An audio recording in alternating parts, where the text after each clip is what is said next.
TV의 박은입니다. 반갑습니다.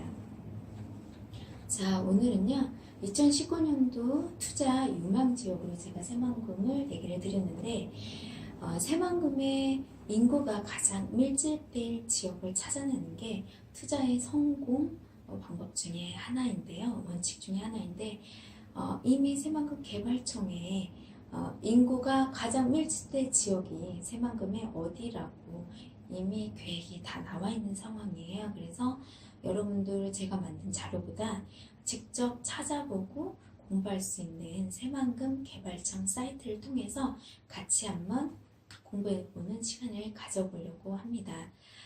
가장 중요한 거 인구가 밀집될 수 있는 지역에 집가가 상승이 되고 집값이 오르고 부동산 가격이 전체적으로 오를 수밖에 없는 조건을 갖추고 있기 때문입니다. 부동산 투자를 성공할 수밖에 없는 조건. 그러면 인구가 밀집되려고 하면 어떤 조건이 또 형성이 돼야 하냐? 바로 미래의 핵심 산업, 미래에 주도하는 일자리가 생길 수밖에 없는 미래의 핵심 산업이 밀집되어 있는 기업들이 모여있는 지역을 대한민국 전국에서 찾아내는 게 또 해답입니다. 그 지역에 일자리가 계속 만들어질 수밖에 없기 때문에 젊고 일할 수 있는 인구, 바로 소비층이기도 한 생산인구, 경제인구가 밀집될 수밖에 없는 조건을 갖춘 지역을 새만금에서 찾아내면 되는 것입니다. 자, 그러면 새만금 개발청 사이트를 통해서 한번 같이 찾아보도록 할게요. 네이버는 어딜 검색을 하는 다 나오는데요. 새만금 개발청 소개도, 새만금 소개도 한번 보시고 새만금 기본계획의 비전 또 그리고 개발 전략에 대해서 나와 있는데요. 시간이 많이 없는 관계로 한번 다 살펴보셔야 돼요. 모든 페이지를 보시면 누군가 새만금에 대한 정보를 줬을 때, 투자 정보를 줬을 때 분별할 수 있으실 거예요. 이 사람이 전문가인지 아니면 단순히 땅만 파는 사람인지 금방 분별할 수 있다라는 부분을 얘기를 드리면서, 자, 인구 지표, 여기 뭐 사업 추진 내용하고 인구 지표 다 페이지를 한번 직접 보세요. 여기 보시면 해답이 다 있습니다. 인구 유발 추정 인구, 유발 인구 추정을 했는데요. 새만금 지역 내에서 75만, 약 76만이라는 인구가 유비된다 추정을 하고 있고, 인구 새만금 지역 내부에 38.2%, 새만금 지역 외부에 61.8% 다 나와 있는 내용이에요. 그럼 그 61.8%가 기존 도시의 주변에 전주, 군산, 김제, 부안에 배분하겠다, 배분된다라는 내용으로 계획이 나와 있는데요. 여기에 좀 세부적으로 더 구체적으로 나와 있습니다. 이 내용을 보면 새만금 어디에 투자를 해야 하는지 금방 해답을 찾을 수가 있으십니다. 자, 여기 보시면 인구 배분을 한 것을 봤는데요. 국제 75만 8,700만 명을 인구 유입을 계획하고 있는데 국제 협력 용지의 9.8%, 산업 연구 용지의 6.7%, 관광 레저 용지의 5.8%, 농생명 용지의 2.2%, 배후 도시 용지, 유일하게 하나 배후 도시를 만들어놨죠. 새만금 계획에서 거기에 13.7%, 약 10만이라는 인구를 계획을 하고 있네요. 그러면 그 전에는 국제협력용지나 산업용지, 레저, 농생명 용지에는 인구가 너무 10%도 안 되는 인구예요. 너무 조금밖에 들어가지 않기 때문에 이 용지에 투자할 수도 없지만 투자하면 안 된다. 주변에 이 용지 주변에 투자하면 안 된다라는 게 핵심이겠죠. 그 다음에 볼 수 있는 건 뭐냐, 주변 지역의 도시에, 주변 도시에 약 61.8%, 약 46만 9,200만 명이 배분이 될 거다, 유입이 될 거다라는 새만금에서 개발 계획을 수립을 했는데, 여러분 이 얘기하면 어떤 분은 그래요. 그게 돼야 말이지, 그건 계획이지 라고 얘기하는데, 여러분 국가에서 개발 계획을 하고 인구 유입에 대한 계획을 세우는 게 그냥 개인들이 이렇게 찌끄찌끄해서 계획을 세우는 내용이 아니에요. 지금 새만금 간선도로도 예정선에 다 그대로 예정 계획선에 그대로 도로가 나는 것처럼 이 개발 계획의 인구 지표를 그냥 만들어진 게 아니기 때문에 꼭 참고하셔야 한다라는 부분을 갖고 얘기를 드리고요. 자, 그러면 주변 도시에 많은 내용이 줄어들었죠. 주변 도시에 전주, 군산, 김제, 부안이 있다고 했는데 그럼 이 네 곳만 분석하시면 되겠다라는 내용이죠. 자, 그러면 새만금 한번 지도를 보고 얘기를 한번 해보도록 할게요. 잠깐만요. 새만금 지도를 준비하느라고요. 자, 새만금 지도를 제가 이렇게 준비를 했는데요. 지금 군산 같은 경우는 산업을 축으로 해서 개발 계획이 되는 거라서 새만금을 한 동네로 봤을 때 저희가 보통 공단 쪽에서 주거하진 않잖아요. 그래서 새만금 군산 쪽에는 이미 동서 1축이 형성이 될 때 2006년도에서 9년도 사이에 땅값이 많이 오른 상황이고 그래서 오른 상황이어도 투자해서 계속 오를 수 있는 조건을 갖고 있으면 투자를 하겠지만 지금 새만금 군산에 형성되어 있는 것이 대부분 3차 산업 기술이나 제조 산업들이 많이 형성되어 있기 때문에 계속 지속적으로 오를 수 있는 조건들을 갖춘 부분이 많이 부족하기 때문에 새만금이 현재 투자하는 거, 군산에 투자하는 거는 위험 부담이 있다라는 내용을 말씀을 드리고 자, 두 번째 김제라인입니다. 동서 이축의 김제라인 같은 경우는 공기는 너무 좋고 조용하지만 문화 생활권이 편의시설이 많이 없는 지역이다 보니까 지가 상승을 가져올 수 있는 요소도 되게 적고 그러다 보니까 새만금의 김제나 군산보다 선호도가 관광을 갖고 있는 부안 쪽이 훨씬 높습니다. 그래서 부안 쪽에서도 현재 가장 중요한 건 인구가 밀집될 수밖에 없는 조건의 지역을 찾아내셔야 해요.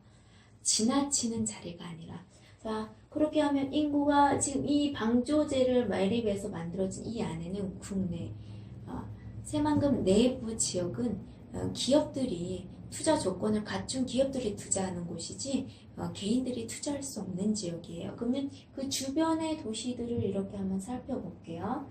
저는 부안 쪽만 한번 살펴드린다고 했을 때 어디에 투자를 해야 할지 한번 잘 보세요. 남북 이측 쪽으로 오게 되면 주거지가 살짝 보여있죠. 근데 이 지역은 여러분들이 보다시피 인구가 밀집되는 지역이 아니고 어때요? 좀 스쳐 지나가는 자리 같지 않나요? 만약에 밀집된 지역을 보면 군산을 보시면 알 수가 있어요. 군산 지역에 인구들이 밀집돼서 사는 지역을 보잖아요. 노란색으로 아주 빽빽하게 도시가 형성되어 있는 걸 확인할 수 있습니다. 그래서 이렇게 도시가 형성될 수밖에 없는 조건들을 갖고 있는 지역을 찾아내는 게 답이다. 그런데 되게 많은 부동산, 부안에는 부동산 중개하시는 분들이 여기 의봉이나 장신이 하서면 쪽의 땅들을 많이 괴하면과 계알이나 하서면에 있는 땅들을 많이 추천을 해주고 또 경기도 쪽에 계신 분들이 또 상서면 쪽에 숲세권에 변산반도 때문에 투자를 많이 그 자리를 보고 있는데 이 투자 위치가요 너무나 개인적인 내 기호에 맞는 투자 자리라는 거죠. 인구가 밀집되는 게 아니라 밀집되는 건 도심인데 그 밀집된 곳이 북적한 게 싫어서 약간 사이드로 빠져서 사람들이 살고자 하는 지역에 지금 투자를 하면서 돈이 되는 지역을 찾고 황금성이 보장이 되어 있는 지금 지역을 찾고 계신 거거든요. 그래서 투자의 목적과 투자의 관점을 정말 또렷하게 하셔야 한다는 얘기를 한번 드리면서 자 여러분 이제 새만금 어느 지역에 투자해야 하는지 대략적인 그림을 그렸을 거라고 생각을 합니다. 더 구체적인 내용들은 제가 동이나 리를 말씀을 드릴 수 없는 이유는 제가 무슨 동이라고 무슨 리를 얘기를 해준다 그 지역의 전체 땅이 개발되는 게 아니고 개발되는 땅은 정해져 있기 때문입니다. 이미 국가에서 허가를 해놨고 그래서 건물을 질 수 있는 땅을 사는 게 가장 안전하고 확실합니다. 여러분들 부동산 투자의 첫 번째도 입지고 두 번째도 입지고 세 번째도 입지예요. 근데 되게 많은 분들께서 입지를 볼 수 없다 보니까 용도로 기초적인 내용으로 구분을 하기 시작을 하셨어요. 그래도 건축용지를 사면 그래도 절대 묶이거나 손해보는 일은 없다라는 거죠. 하지만 똑같이 내가 투자의 비용을 갖고 수익을 가장 극대화시킬 수 있는 건축용지 입지, 최상의 입지는 따로 있다라는 거죠.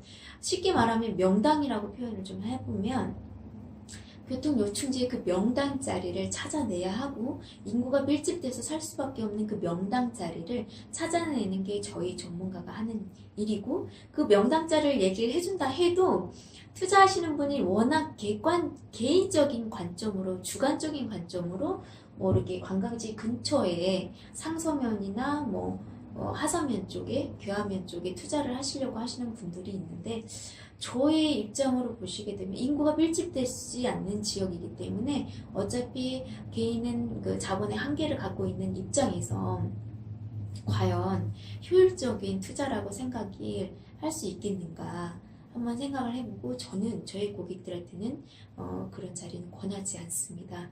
저는 인구가 밀집돼서 건물을 지었을 때도 똑같은 일반 주거라고 해도 개발은 반드시 되지만 뭐 예를 들면 5배, 10배밖에 오를 수 없는 땅이 있는가 하며 50배, 30배, 100배가 오를 수 있는 땅의 입지가 따로 있기 때문에 그 자리는 딱 하나밖에 없습니다. 딱 하나. 그래서 가끔씩 어떤 분이 또 기회가 오겠지요. 인연이 있겠지요. 라는 말씀을 하는 분이 있어요. 너무 안타깝죠. 너무너무나. 그 자리의 그 입지는요. 특히나 토지 같은 경우는 하나밖에 없습니다. 아파트나 뭐 건물 상가 같은 경우는 얼마든지 복제적으로 만들 수가 있기 때문에 그 층에 뭐 몇 개가 만들어지기 때문에 하지만 이렇게 흔히 말하는 그 명당 자리 입지가 최상의 입지 노른자 땅의 입지를 갖고 있는 땅은요 그 자리 딱 한 번 그 자리의 땅을 살 수 있는 기회도 여러분 딱 한 번이고 그 기회를 또 여러 번 받을 수 없어요. 왜 그러냐면 저만 해도 건물을 지을 수 있는 땅들을 고객님들이 기다리고 있는 상황이고 그렇게 되면 땅이 나오자마자 그 상황에서 조건이 되는 사람들이 먼저 서둘러서 진행을 하기 때문에 소액을 갖고 있는 분의 수는 계속 기회는 줄어들 수밖에 없는 입장이고 조건이기 때문이죠. 그래서 나이대 주어져 있는 특히나 지금 뭐 예타명자 되고 땅이 다 들어가는 입장에 지금 이때의 부안의 주거지를 살 수 있고 그 핵심 도로를 붙어있는 땅을 살 수 있다는 건 여러분 기회입니다. 정말. 그 기회를 놓치지 마세요. 그 기회를 잡아야 그 다음 두 번째, 세 번째 기회를 잡을 수 있기 때문이죠. 자, 오늘은 새만금의 인구가 가장 밀집되고 집합적으로 모여 살고 내가 투자할 때 수입을 가장 극대화될 수 있는 지역을 한번 같이 생각해보는 시간을 가졌습니다. 여러분들도 생각을 해보셔야 돼요. 그래야 내 생각이 주관적인 생각이구나 이게 객관적인 생각이구나 분별을 하실 수 있기 때문이죠. 다음에도 또 유익한 정보로 찾아뵙도록 하겠습니다. 지금까지 신청해 주셔서 감사합니다.